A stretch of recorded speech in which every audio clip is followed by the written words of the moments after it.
Je vous ai peut-être oublié. Non, je vous ai pas... J'allais dire que j'avais pas le temps, mais ce serait mentir. Donc, on va juste rien dire. Et on va commencer la vidéo. Voilà.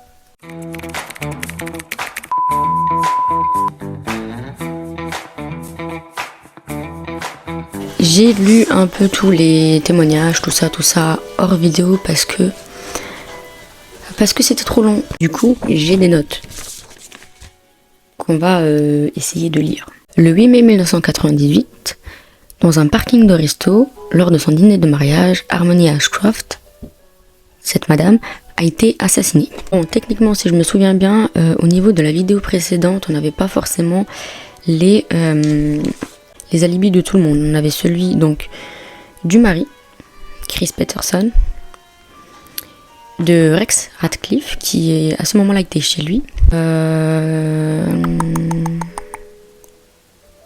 Et c'est tout. Donc là, on va aller plus en profondeur au niveau des alibis, parce que je vous rappelle qu'on doit prouver l'innocence de Bones McBride. Et là, pour l'instant, je ne vois pas qui d'autre aurait pu le faire. Je dis ça comme ça, mais moi je pense que c'est un petit peu du racisme, parce qu'il était noir et dans une rue, mais... Donc, le suspect numéro 1, Christian Peterson. Donc c'est le futur marié.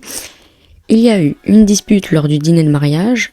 La cause, c'était les cadeaux de mariage qui ont été oubliés à l'appartement. Donc il s'est disputé avec sa copine. Christian est parti chercher les cadeaux chez lui, en laissant Harmony toute seule dans le parking. Jenny Rogers confirme, c'était la meilleure amie de Harmony à cette époque. Donc elle confirme son alibi, qu'il était parti chercher les cadeaux à ce moment-là. Il a appris la mort d'Harmony par le biais de la police, parce qu'ils l'ont appelé et ils lui ont dit frérot, ta femme elle est morte, t'es où? Christian, étant supposé être le futur mari, connaît un peu la vie d'Harmony. Il soupçonne Ratcliffe, qui était son harceleur, parce qu'il appelait plusieurs fois et tout, ainsi de suite, il voulait vraiment la voir. Ou alors, il soupçonne également l'ancien marine, parce que Harmony est la cause de pourquoi elle a perdu la garde de ses enfants.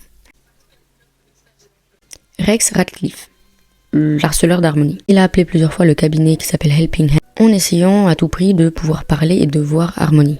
Il insistait sur le fait qu'il n'y avait qu'elle qui pouvait l'aider et il disait qu'il voulait lui parler avant qu'il ne soit trop tard. Son alibi, c'est qu'il a passé la soirée dans son appartement.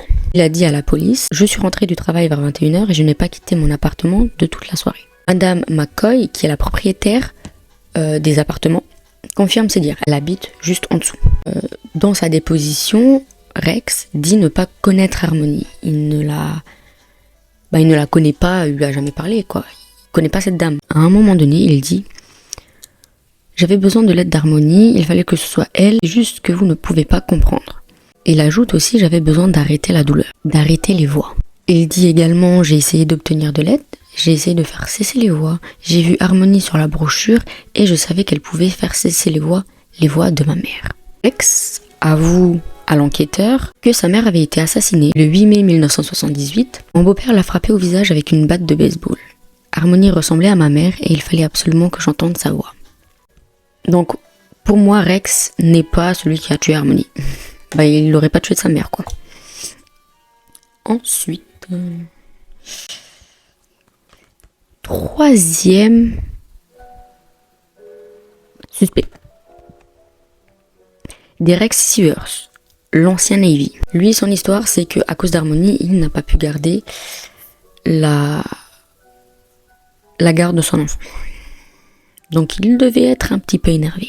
Donc lui, son alibi, c'est quoi? Il dit qu'il naviguait avec l'amiral Arthurson, je sais plus comment il s'appelle. Il dit que pendant ce temps-là, il longeait le fleuve de 20h30 à 22h30. L'amiral confirme ses dires parce que il était avec lui. Après, c'est un amiral, donc je me dis que peut-être il lui a donné un petit coup de pouce. Il a été vu plusieurs fois au cabinet Helping Hands et il avait énormément de difficultés à se réadapter à la vie de tous les jours. Donc, à mon avis, il devait vérifier s'il était apte à être papa, je pense. Chose qui a été prouvée que non. Voilà, donc il a perdu la garde de son gosse à cause d'Harmony et il pète le seum. Il rajoute, Il ferait n'importe quoi pour aider un frère de la Navy et l'inspecteur renchérit avec y compris mentir sous serment. Donc je vous avoue que cette phrase m'a un peu titillé l'esprit parce que c'est vrai que si on regarde un petit peu dans la map, voilà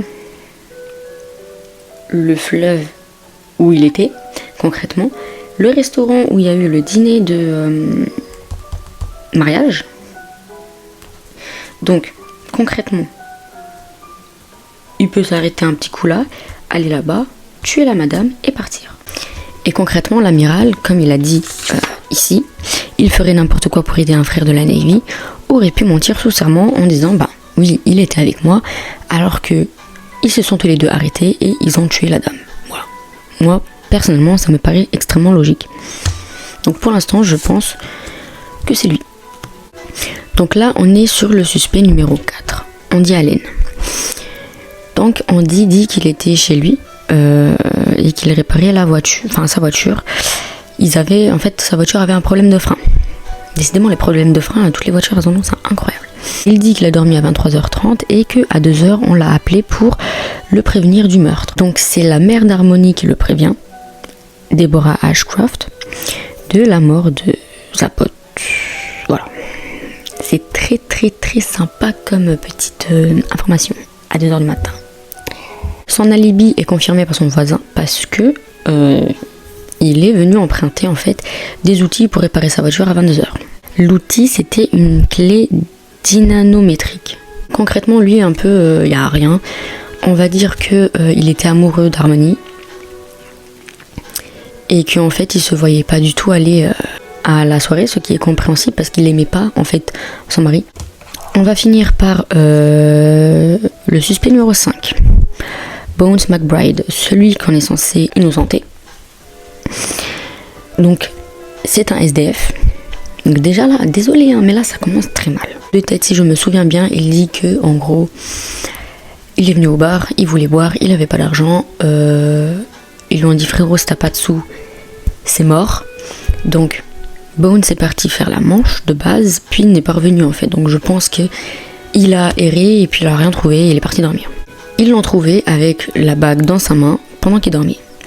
Sauf que lui affirme qu'il n'avait pas du tout de souvenir d'avoir pris cette bague. Voilà, il sait pas c'est qui la dame et ben il sait pas d'où elle vient la bague. Si on regarde bien au niveau de la chronologie, Bones c'est un SDF, il a pas de voiture. Donc c'est techniquement impossible pour lui d'être à Tully's à 21h30 lors du meurtre. Parce qu'il était à Rainbows à cette heure-ci. Et en fait, c'est quand même relativement loin. On a un rendu d'autopsie du corps. Et on peut en fait voir que l'angle et l'impact indiquent que le meurtrier ou la meurtrière est gaucher ou ambidextre. De taille et de force considérable, donc ça peut pas être n'importe qui, ça peut pas être moi par exemple.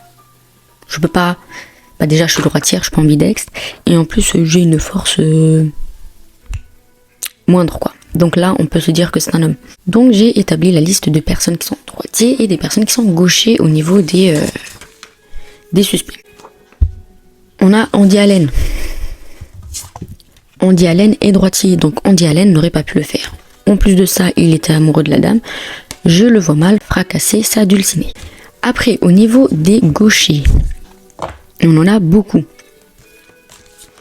On a Christian Peterson, l'époux, qui d'après Andy Allen était de temps en temps violent, peut-être des excès de colère.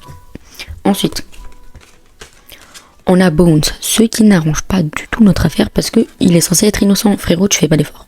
En vrai, je réfléchis, mais c'est pas possible qu'il l'ait tué parce qu'il n'a pas de voiture. Ça m'a l'air quand même relativement loin. Et il me semble avoir lu quelque part qu'il y avait un des ponts qui était fermé. Donc t'as pas de voiture, le pont est fermé, tu vas y aller à pied, t'arrives demain, c'est pas possible. Ou alors il l'aurait trouvé littéralement à Tully's. Ensuite, on a Derek. Donc, pour moi, il est assez costaud. Donc, le fait d'être gaucher et de taille et de force considérable, c'est coché pour moi. On a Rex Radcliffe. Je suis persuadée que c'est pas lui parce que ok, il est bizarre, mais voilà, comme j'ai dit tout à l'heure, il tuerait pas sa daronne, quoi.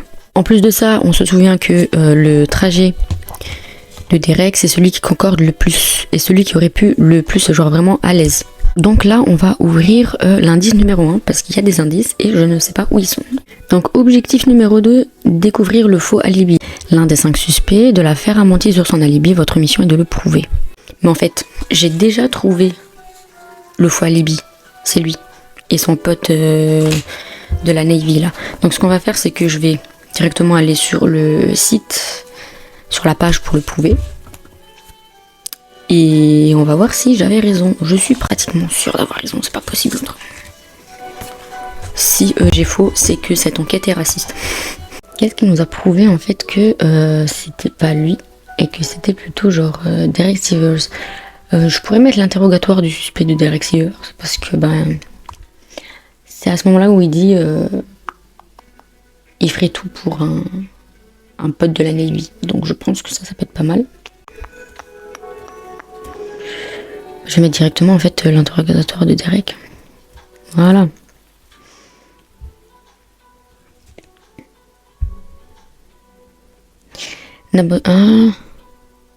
Attendez, c'est quoi? Quoi? Après, ça se trouve, c'est Derek qui l'a tué, mais c'est quelqu'un d'autre qui ment sur son alibi. Ça, j'y ai pas pensé. Ok, c'est bon, j'ai. On a besoin de ça. Et de ça. Donc j'ai trouvé, du coup, vous avez prouvé que l'alibi d'Andy est faux. Bien joué, vous pouvez maintenant ouvrir l'enveloppe marquée enveloppe bonus B. Ok, alors. On a une photo.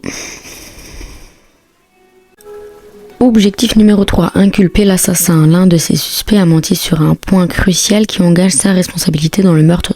Votre travail consiste à découvrir ce mensonge. Lorsque vous avez trouvé le mensonge, rendez-vous sur cette page pour prouver que vous avez résolu l'affaire. On a une lettre de Deborah Ashcroft. C'est la maman de Harmony. Je suis très heureuse que vous ayez prouvé l'innocence de Monsieur McBride.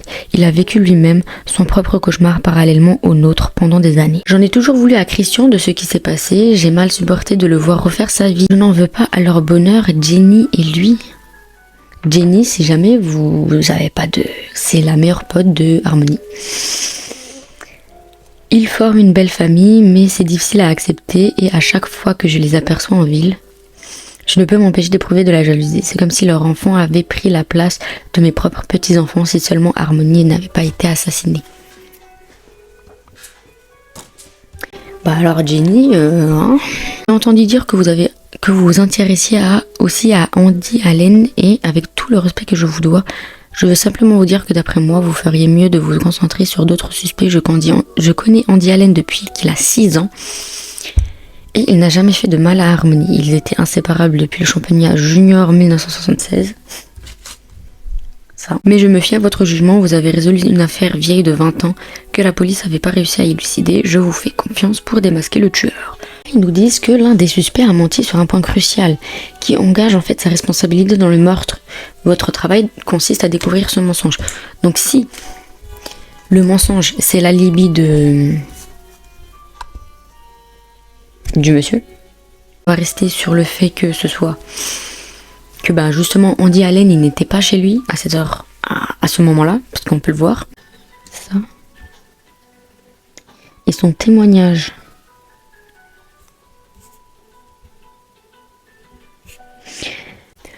Concrètement, je suis pas sûre que ce soit ça. Voilà. Désolé, aucun de ces deux documents n'est celui que nous recherchions. L'indice 2, Andy a menti sur quelque chose d'important dans la première section de sa fiche de personne présentant un intérêt sur l'enquête, mais ce n'est pas l'un des documents que vous recherchez. Mais si vous savez sur quoi il a menti, vous pourrez résoudre l'affaire. L'indice 3, c'est que savez-vous sur les gants de baseball américains? Pas grand chose, hein. Rien du tout. J'ai fini par trouver en fait hors caméra et en fait vraiment c'était au hasard. Parce que j'étais en train de me dire, il aurait pu mentir sur quoi? Et je me suis rappelé qu'en fait, on avait une liste de droitiers et de gauchers et c'était le seul droitier. Je me suis dit, est-ce qu'il aurait pu mentir sur ça? Du coup, c'était ça le mensonge.